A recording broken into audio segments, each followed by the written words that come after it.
Thank everybody for coming out tonight. Great crowd. I love crowds. There's everybody nervous. I'd like to fill up a room. Come on in, come on in. What I'd like to say tonight, I'm happy to say that we, just 2 hours ago, we launched our new website. And if you look around the walls here, I got it up, nnxne.org.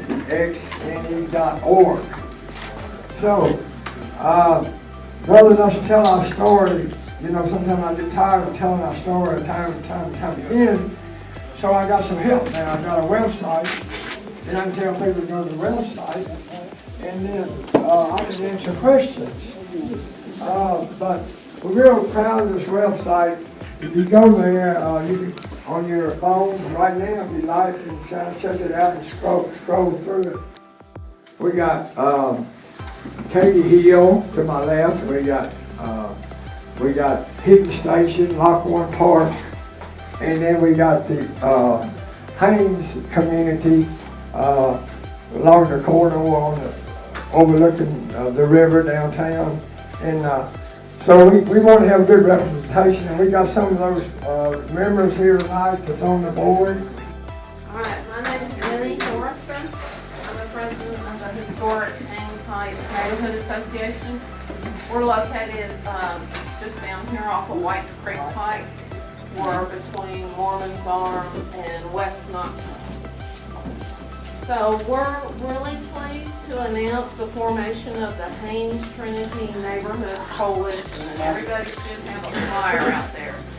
So the organizing members are neighbors from our 7 neighborhoods, including Chateau Valley, Clay Mill Station, Haynes Manor, Haynes Heights, Haynes Mead, Nocturne Forest, and Risha Heights. So our intent is to educate and inform our community about civic engagement and advocate for our neighborhoods. There is unprecedented change coming soon to the West Trinity corridor and the surrounding neighborhoods. We want to ensure that the change results in renewal of our community and not gentrification. Gentrification pushes out existing residents because they can no longer afford to live here. So our intent is to work with the developers and alongside Nashville North by Northeast to ensure our community remains welcoming, diverse, and provides a seat at the table for everybody. We need economic development that provides jobs and affordable housing for teachers and policemen, not just $700,000 3-story condos. So we want projects that improve and contribute directly to our quality of life by enhancing our green spaces, schools, and historic neighborhoods. So we invite all of you. We have an open invitation to all neighbors, faith-based institutions in our community, and nonprofits that serve our community to attend our kickoff. It's going to be April 8th at 3 p.m. at Riverside Seventh-day Adventist Church on Young's Lane. And at our kickoff, we're going to have a visioning session. It's going to be led by Mike Hodge of NOAA. And we'll identify important current issues that affect our neighborhoods and concerns for the future. So I want to say that I really appreciate Jack and Meg letting me get up here and talk, and I look forward to Thank you, Winnie. One of the things I know that's on that sheet that Winnie handed out is some contact information. Be sure that if you're at all interested in anything that's going on up here, you know, it really pays to tap into these organizations, because Winnie and her group have done a really good job of pulling a lot of people together, number one. And then number two, establishing really what we like is more connectivity.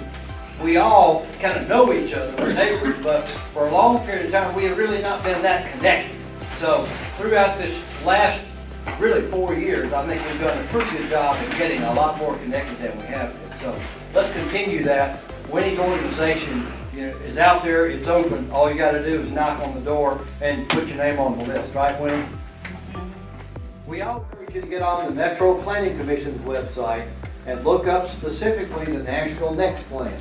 The National Next Plan is what we worked very hard on for the last 5 months to amend to create our own Haynes Trinity amendment to the National Next Plan. There are copies of that on your table that represents different colors on this map.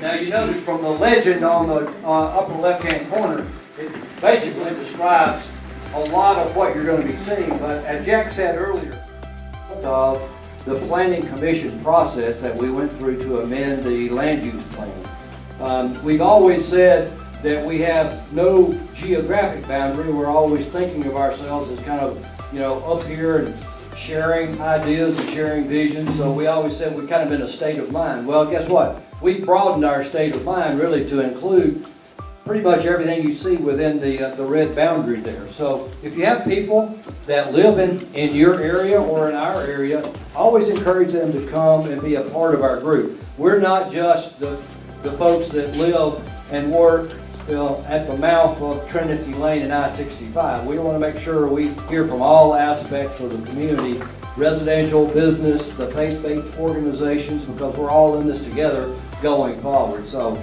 if you know anybody that is interested in a particular part of your community, they want to be involved, just make sure they know that we're open for business, okay? One of the guys that's been very responsible for a lot of work that's been done in the last few years here is with us tonight. He is the head of the economic development effort in the mayor's office in Nashville, and I've asked Matt Wiltshire to come up and say a few words about how things are going. And as always, Matt, we appreciate you taking your time out of your schedule to be here and give us an update on some of the things, because we read a lot of things in the paper and hear about it on television, but Matt is the guy that actually deals with these people when they come into town and look at Nashville. Matt Wiltshire. Good evening. It's good to be with you all, and thank you, Matt, for that introduction. Thank you, Jack and Mac, for all you're doing for this community. This community is going to be successful because you guys are here tonight, in all honesty. We've seen it across the county. Communities that come together, that express an interest and a vision for the future of their community, are the ones that are successful. It's hard work. The work that you guys are putting in is irrational and unreasonable. But because you're putting in an unreasonable amount of work, showing up on a Tuesday night to advocate for your community, not your household, you're not at home watching American Idol, or I don't even know what's on TV on Tuesday night. But because you're here, that's why it's going to be successful. So I am the Director of Economic and Community Development for the Mayor's Office. I started under Mayor Dean, served under Mayor Barry, and now serve under Mayor Briley. And what I can say, sitting in the Mayor's office, is that there is a consistency across 3 administrations, and that is a positive vision for investing in Nashville and to remove barriers for what communities want to see develop. And that's different in this community and in Green Hills, and it's different from Green Hills from Antioch, and it's different from Antioch from Hermitage, and it's different, and it's for you all to determine what it is that you want for your community. And I've heard a lot of things about concerns about folks who've been pushed out of this community, and that is an important thing, because we are not a street or a neighborhood, we're a city, and folks across this city are impacted when changes happen in one area. It affects and ripples through the entire community and the entire county. There is a history to this community. There are people who've lived here, who've been raised here, who grew up here, who built homes here, who lived here, who raised families here. And it is that history that you all want to honor, I think. That's what I've heard as I've been here participating in this meeting. But also with an acknowledgement that this city is moving forward. And how do we both move forward as a city, create opportunities, job opportunities for all of us, opportunities to improve our communities while still honoring the history of this city. This is the Highland Heights area, and this is part of what they did in the charrette process. You see the stickies that some of you put on maps at the church. that said, this is where we want multifamily, this is where we want single family, and this is where we want flex properties and all that kind of stuff. And circled areas of interest, preserving Tom Joy Park and this, that, and the other.